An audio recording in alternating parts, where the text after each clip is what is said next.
Welcome to my channel. In this video, you will learn how to implement passwordless authentication. Suppose you work as a security engineer in a consulting firm or in an organization, or you work as identity and access management experts. You must ensure that your organization and its clients' data are secure by providing a convenient sign-in experience for your employees, and as well providing a method of passwordless authentication in protecting your organization data, employee signings against password spread attacks and also password phishing attacks. Here you will learn how to implement different passwordless authentication. For an example, you will learn how to implement an additional layer of authentication, either by using phone or either by using Microsoft's Authenticator app. Right now here, this is Microsft Entra Admin Center. Before you will be able to implement multifactor authentication for a user, you must be a global administrator or a user administrator or authenticator administrator. Then let's go through the process of implementing passwordless authentication. On the security, I'll go to the security and I'll go to the multifactor authentication. Select.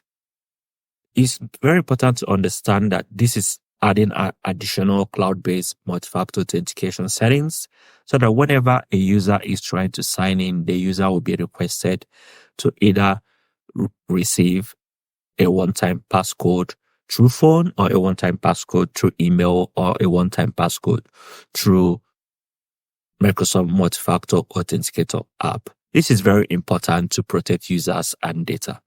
So here, let me go to the settings.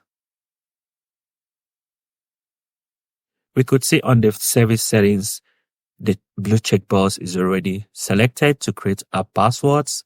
The most important part of these settings is on the verification options. Here on the checkbox, text to phone and also notification through mobile app and the verification code from mobile app or hardware. You have to select this checkbox because they are very important in implementing the settings for multi-factor authentication app. So here, another factor that's very important is selecting the number of days in whereby users will be remembered to implement the multi-factor authentication.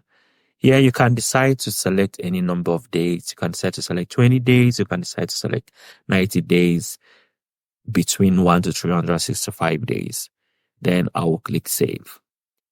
Right now, it's successfully updated, and every user who are in my tenants, the organization tenants, will be able to implement this multi-factor authentication anytime they are signing in on their devices. So now I'll go back to Microsft Entra Admin Center. If you don't know how to create users or guest users, I already have a video in my channel on how to manage users, assign roles to users, and create users, which is very important. Now I will select all users, and these are the users already I have. There are two types of users, guest users and the member users who are member tenants of the organization, like employees. And guest users are the B2B collaborators, external invites to the organization. So here I'll enable the pay user multi-factor authentication. So we can see that all of them are enabled. You can also disable all of them by selecting it and select Manage Settings.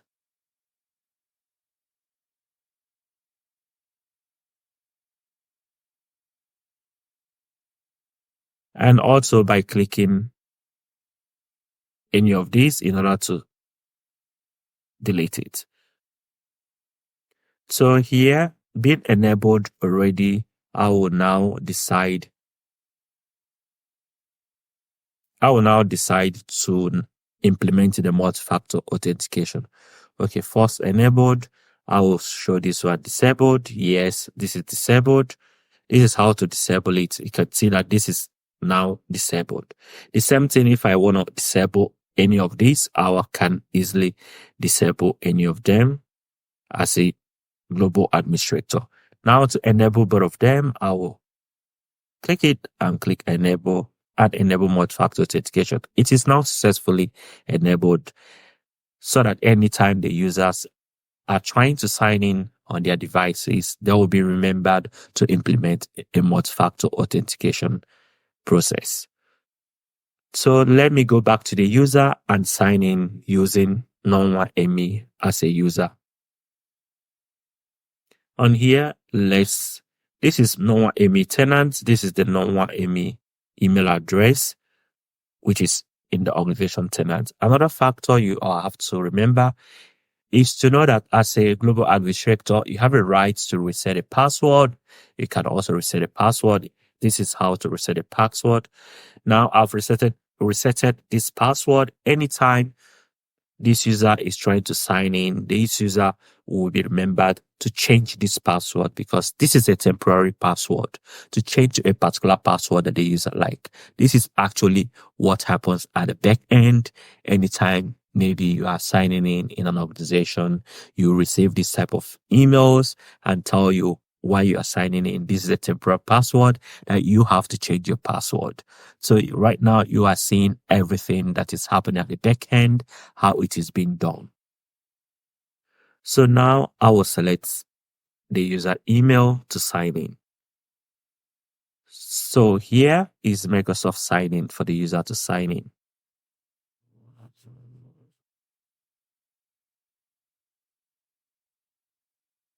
I'll remove this already.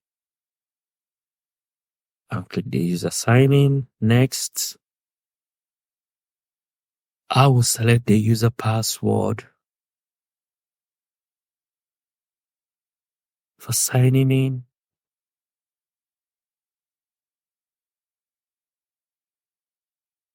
So you can see that the organization requires additional security information, prompting the user to set up a Microsoft Authenticator app.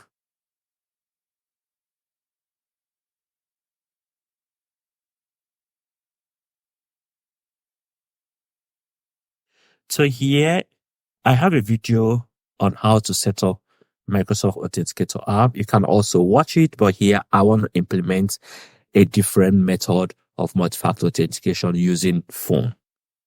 So it is always good to implement two additional methods of multi-factor authentication in order to protect your devices against hackers, against loss or anything. Oh. So here I want to use phone. You can see that we have the Authenticator app. To implement the Authenticator app, you have to go to your phone and download the Microsoft Authenticator app. Here I will first of all use the phone and confirm. So I will select my number as the user.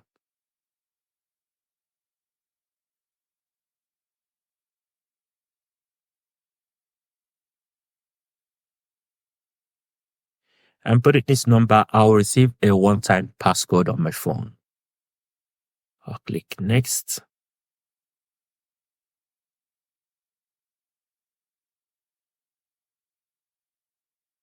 And let me check my phone and see what I've received. Okay, yes, I've received a one-time passcode on my phone. Let me put it.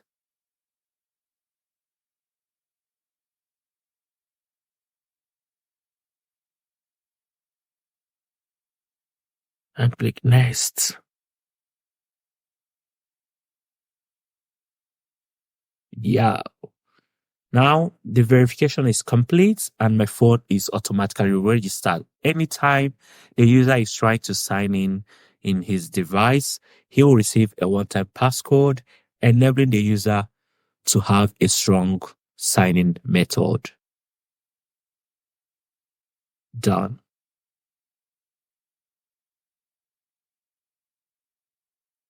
So here the user is being remembered to update his password. First of all, using the current password and changing to any password that the user wants.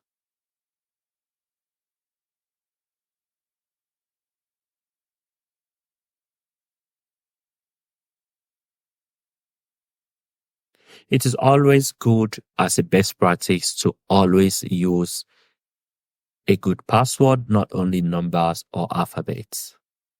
So we can see here, this is the user Microsoft 365, and also to show you what other factors that the user can use to implement multi-factor authentication. You could see now the user have two steps, the phone as a verification method and also the normal password. Here the user can add extra methods. The user can also add an email OTP and can also add Microsoft Authenticator app. This is the best practice on how to safeguard your devices by using extra cloud-based multi-factor authentication method.